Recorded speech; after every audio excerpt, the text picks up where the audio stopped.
Today, my lecture is devoted to this important topic, transport of gases in our body.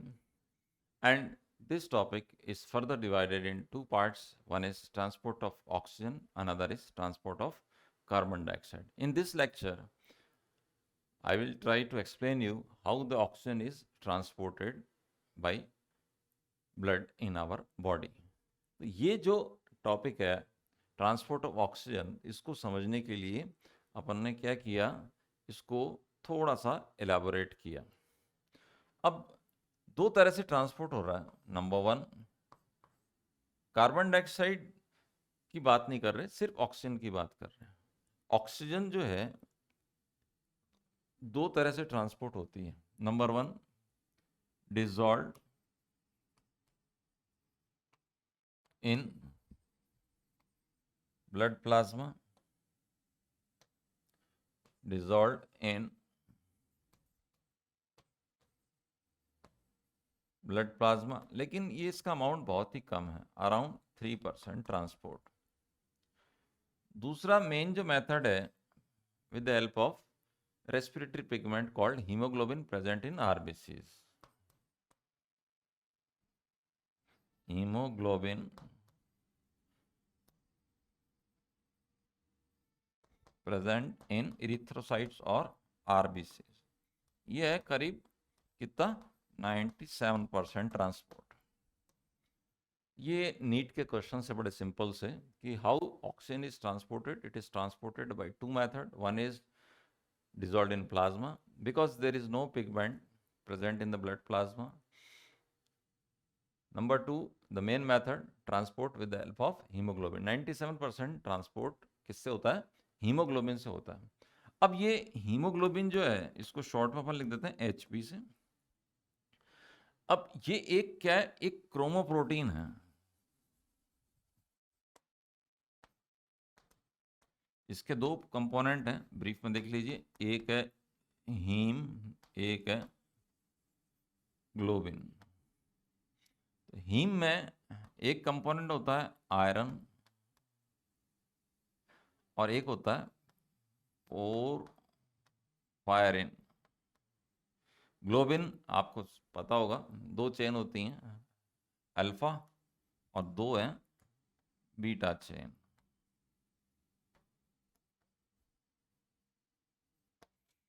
अब एक haemoglobin का molecule अपने साथ 4 oxygen के मॉलिक्यूल्स को कैरी कर सकता है।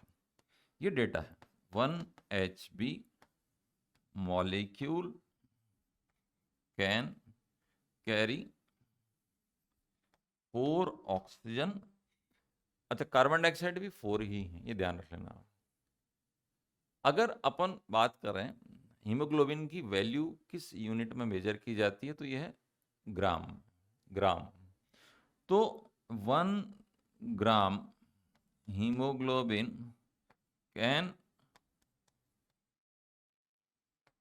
Transport 1.34 ml of oxygen. अगर अपन बात करें इन हेल्दी अडल्ट, तो एक हेल्दी अडल्ट में नॉर्मल हीमोग्लोबिन अगर अपन स्टैंडर्ड वैल्यूज देखें तो वो होता है 15 ग्राम पर डेसीलीटर अप्रोक्सीमेटली हीमोग्लोबिन की वैल्यू है। तो अगर अपन बात करें कि डेसीलीटर क्या है, तो डेसीलीटर का मतलब होता है 100 ml। तो अपन ये कह सकते हैं कि 100 ml ब्लड कितनी ऑक्सीजन कैरी कर पाएगा। तो अगर अपन कहें कि 1 ग्राम हीमोग्लोबिन 1.34 ml ऑक्सीजन कैरी कर रहा है, तो 15 ग्राम हीमोग्लोबिन ये कितनी करेगा, अप्रोक्सीमेटली 20 ml ऑक्सीजन ट्रांसपोर्ट करेगा। ये समझने के लिए कुछ डेटा है जो आपको लर्न करने होते हैं। अगर अपन कहें कि ये ऑक्सीजन हीमोग्लोबिन से जब जुड़ती है तो क्या बनता है? तो ये हीमोग्लोबिन, जैसा कि अपन ने कहा, 4 ऑक्सीजन मॉलिक्यूल से जब जुड़ेगा तो ये रिवर्सिबल मैनर में जुड़ता है। रिवर्सिबल मैनर, इस तरह का अपन एक निशान लगा देते हैं रिवर्सिबल मैनर का। हाई PO2 होने पर ये बना देगा ऑक्सी हीमोग्लोबिन। उसको ऐसे लिखा जा सकता है, it is called oxy haemoglobin. ठीक है। अब ये रिवर्सिबल का निशान इसलिए लगाया है क्योंकि जब लो PO2 होगी, लो PO2, तो ये डिसोसिएट हो जाएगा। किसमें? हीमोग्लोबिन ऑक्सीजन सेपरेट हो जाएगा। अब ये जो हीमोग्लोबिन का ऑक्सीजन से जुड़ने का प्रोसेस है, it is called oxygenation. Oxygenation, that is binding of O2 with Hb। Oxygenation, oxidation नहीं है, इट इज कॉल्ड ऑक्सीजनेशन। अगर मैं बात करूं कि ये ऑक्सीजनेटेड ब्लड जब टिश्यूज तक पहुंचा ऑक्सीजन डिलीवर करने के लिए, when this blood, oxygenated blood, it reaches to the tissues to deliver oxygen, what amount of oxygen is delivered out of this 20%? Around 5 ml of oxygen is delivered to tissues। ये किसकी बात हो रही है? 100 ml में से 100 ml blood कितनी oxygen ले गया? 20 ml। कितनी डिलीवर की? 5 ml। 5 ml oxygen is delivered to tissues. तो अगर अपन कहें परसेंटेज में कितनी हुई, तो 20 में से सिर्फ 5 ही दिए, तो 25% oxygen is delivered, that is around 25% oxygen is. ये छोटे छोटे क्वेश्चंस हैं जो नीट में पूछे जा सकते हैं आपसे। 100 ml ब्लड की बात हो रही है, ऑक्सीजनेटेड ब्लड उसकी बात हो रही है।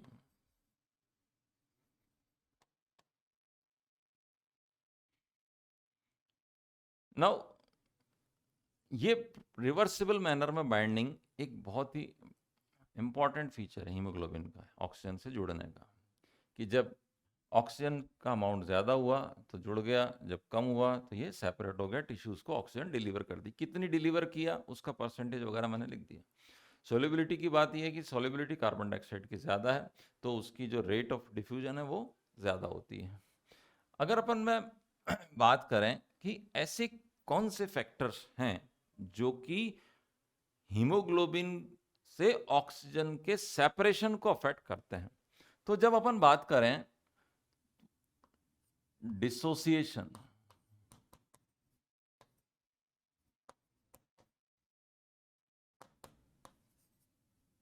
ऑफ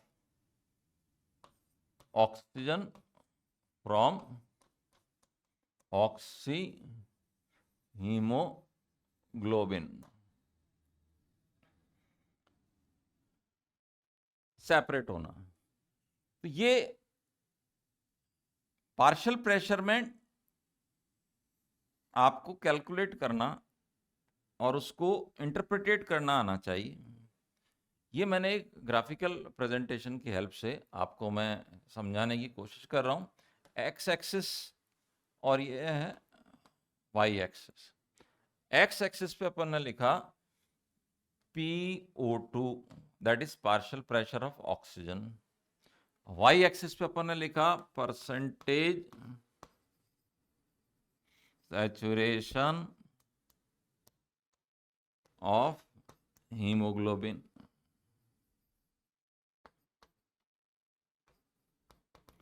ठीक है, यहां पे मैंने मार्क लगाया 20, 40%, 60%, 80%, एंड 100%, जो कभी होता नहीं है, 100 से कम ही रहता है। Partial pressure of oxygen in millimetres of mercury 20, 40, 60, 80 and 100। अगर अपन एक ग्राफ पेपर पे ऑक्सी हीमोग्लोबिन के ऑक्सीजन और हीमोग्लोबिन में सेपरेशन की बात को समझने की कोशिश करें तो दो एंगल से इसको देखा जा सकता है। एक तो ये कि जब डिऑक्सीनेटेड ब्लड हार्ट के राइट वेंट्रिकल से पंप होकर लंग्स तक जाता है तो लंग्स में हाई PO2 होती है, लो PCO2 होती है, टेम्परेचर कंपैरेटिवली टिश्यूज से कम होता है। तो इन सब सर्कमस्टांसेस के अंदर हीमोग्लोबिन ऑक्सीजन से क्लब करता है, कंबाइन करता है, तो ये सैचुरेशन इंक्रीज होता जाएगा। Percentage saturation of haemoglobin which gradually increase, percentage saturation of hemoglobin will gradually increase with the rise in the partial pressure of oxygen। तो यहाँ पे एक ऐसी वैल्यू आती है जहां पे अपन ये देख पाते हैं कि टोटल हीमोग्लोबिन का 50% हीमोग्लोबिन ऑक्सीजन से सैचुरेट हो गया। ये वैल्यू है P50 वैल्यू कहलाती, P50 वैल्यू। हीमोग्लोबिन के लिए, हीमोग्लोबिन एक पिगमेंट है जो आरबीसी में प्रेजेंट है, ये है around 27.5 millimetres of mercury, P50 value. तो P50 वैल्यू ये आपको कहाँ मिलती है? करीब 27.5 मिलीमीटर्स ऑफ मरकरी पे। जब अपन करें टोटल हीमोग्लोबिन का कितना 50% सैचुरेट हो गया। तो ये अगर अपन ग्राफिकल प्रेजेंटेशन देखें तो जैसे जैसे ये डिऑक्सीनेटेड ब्लड लंग्स में जाता जाएगा, इसका सैचुरेशन हीमोग्लोबिन ऑक्सीजन से इंक्रीज होता जाएगा। तो एक सिग्मॉइड कर्व ऑब्टेन होता है, इस तरह से अपन इसको डिपिक्ट कर सकते हैं, सिग्मॉइड शेप की। ये मैं ड्रॉ करने की कोशिश करता हूं इस तरह से, ये सिग्मॉइड कर्व है। टोटल सैचुरेशन करीब 97 से 98% सैचुरेशन होता है।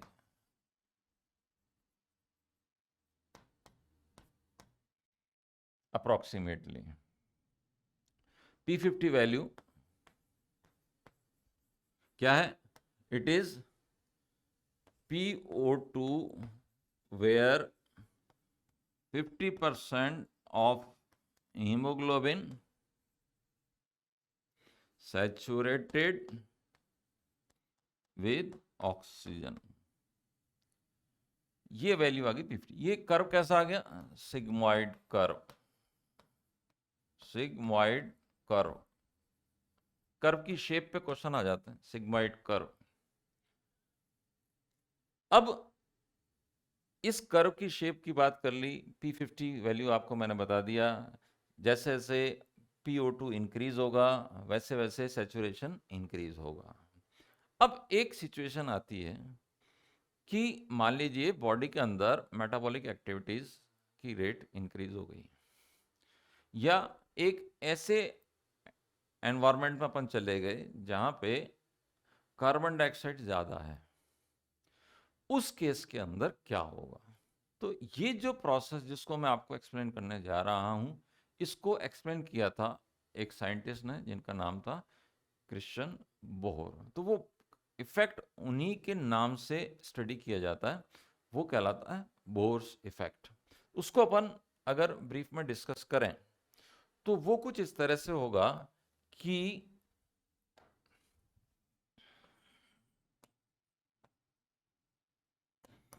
बोर्स इफेक्ट, पहले तो ये है क्या? It is the effect of carbon dioxide on oxy haemoglobin. एक क्वेश्चन है ये, effect of CO2 on oxy haemoglobin. This is x and y axis, percentage saturation of hemoglobin, and this is PO2 in millimeters of mercury.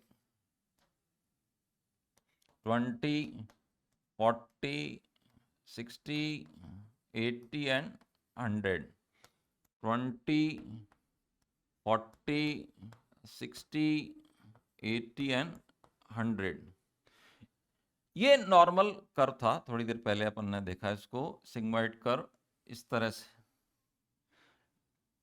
Something like this, sigmoid shape. But in case, अब ये case है, एक case तो क्या है, rise in PCO2, दूसरा क्या है, राइज इन टेम्परेचर. बॉडी की मेटाबॉलिक एक्टिविटीज इंक्रीज होने से टेम्परेचर भी राइज हो जाता है.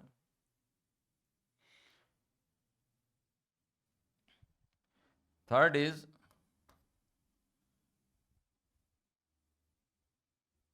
हाइड्रोजन आयन कंसंट्रेशन बढ़ने से,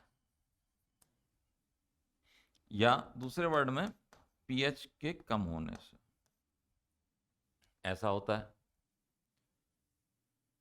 तो उस केस के अंदर ये सैचुरेशन पूरा नहीं होगा, ये सैचुरेशन कम हो जाएगा. This saturation will decrease. अब ये कितना होता है ये डिपेंड करता है कंडीशंस पे, लेकिन डिक्रीज जब होगा तो ये कर्व जो है ना, ये पूरा सैचुरेट ना होके ये इस तरह से शिफ्ट हो जाएगा. ये कहलाता है right shift.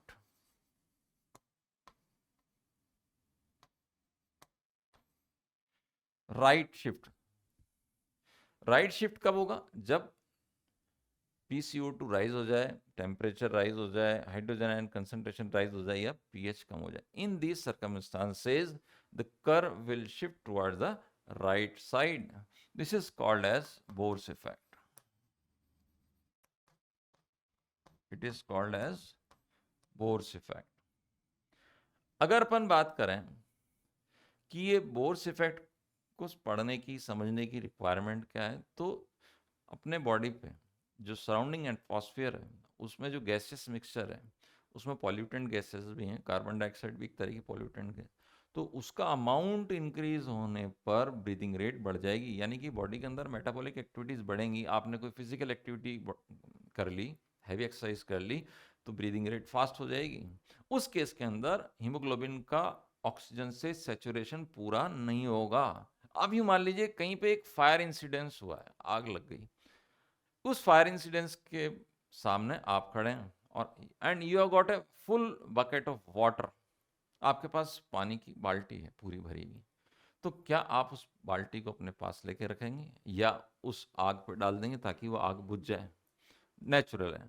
As a good citizen आप क्या करेंगे, उस पानी की बकेट को उस फायर पे डाल देंगे ताकि वो आग बुझ जाए, डैमेज नहीं हो. Similarly in tissues you can compare. Tissues के अंदर क्या है, हाई ऑक्सीजन डिमांड है, CO2 ज्यादा है, तो हीमोग्लोबिन अपने साथ ऑक्सीजन लेके बैठा रहेगा या देगा? ऑक्सीजन को देगा. Haemoglobin releases its oxygen load. Haemoglobin releases its oxygen load. Haemoglobin से ऑक्सीजन लोड कम हो जाएगा और ये कर्व राइट साइड में शिफ्ट हो जाएगा.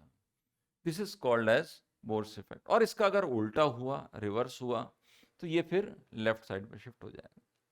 एक पॉइंट और मैं आपके साथ में डिस्कस कर लेता हूं ब्रीफ में, और वो है बाइंडिंग कैपेसिटी.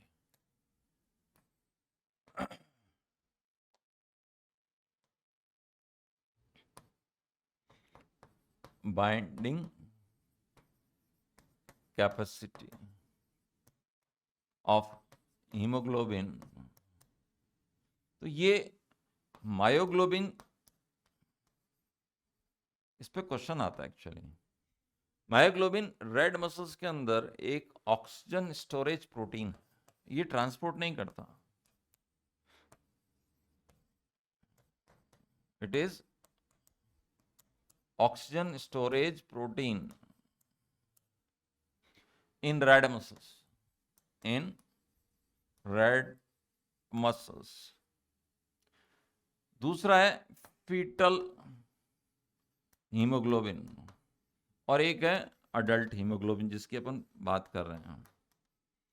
इन तीनों में ऑक्सीजन बाइंडिंग कैपेसिटी सबसे ज़्यादा मायोग्लोबिन, नंबर 2 पे आता है फीटल हीमोग्लोबिन, नंबर 3 पे आता है एडल्ट हीमोग्लोबिन. तो अगर इसी कर्व को अपन एक ही साथ देखें कि तीनों को कंपेयर कैसे किया जाएगा, तो ये डिसोसिएशन कर्व होगा मायोग्लोबिन का. बिल्कुल छोड़ता ही नहीं है ऑक्सीजन को, जुड़ा ही रहता है उससे. बड़ी मुश्किल से छोड़ता है जब बिल्कुल एकदम इमरजेंसी आ जाए.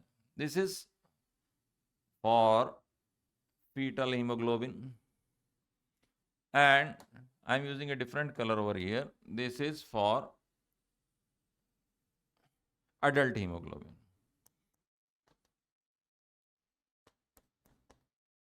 Adult hemoglobin ये किसका है? This is for fetal. Foetus की हीमोग्लोबिन की ऑक्सीजन बाइंडिंग एडल्ट से ज़्यादा होती है क्योंकि फीटस के लंग्स काम नहीं करते. बड़ी मुश्किल से तो ऑक्सीजन मिली, उसे भी जल्दी छोड़ देगा तो कैसे काम चलेगा. इसलिए उसकी बाइंडिंग एडल्ट हीमोग्लोबिन की कंपैरिजन में ऑक्सीजन से ज़्यादा होती है. तीसरा है सबसे ज़्यादा किसकी होगी? सबसे ज़्यादा होगी मायोग्लोबिन की. ये सीक्वेंस है इनकी ऑक्सीजन बाइंडिंग कैपेसिटी का. सबसे कम एडल्ट हीमोग्लोबिन, सबसे ज़्यादा बाइंडिंग ऑक्सीजन से मायोग्लोबिन की होती है. तो कर्व इस तरह से आएगा मायोग्लोबिन का. यहाँ पे अपन लिख सकते हैं परसेंटेज सैचुरेशन ऑफ पिगमेंट. यहाँ पे आप लिख सकते हैं एक्स एक्सिस पे PO2. तो ये कुछ एक इंपॉर्टेंट पॉइंट्स थे ऑक्सीजन ट्रांसपोर्ट से रिलेटेड, Bohr's effect से related. I hope I have made myself very clear in this video. Thank you very much. Please like and subscribe my channel, AMISER Classes. Feel free to write the comment in case you have got any doubt. Thank you very much.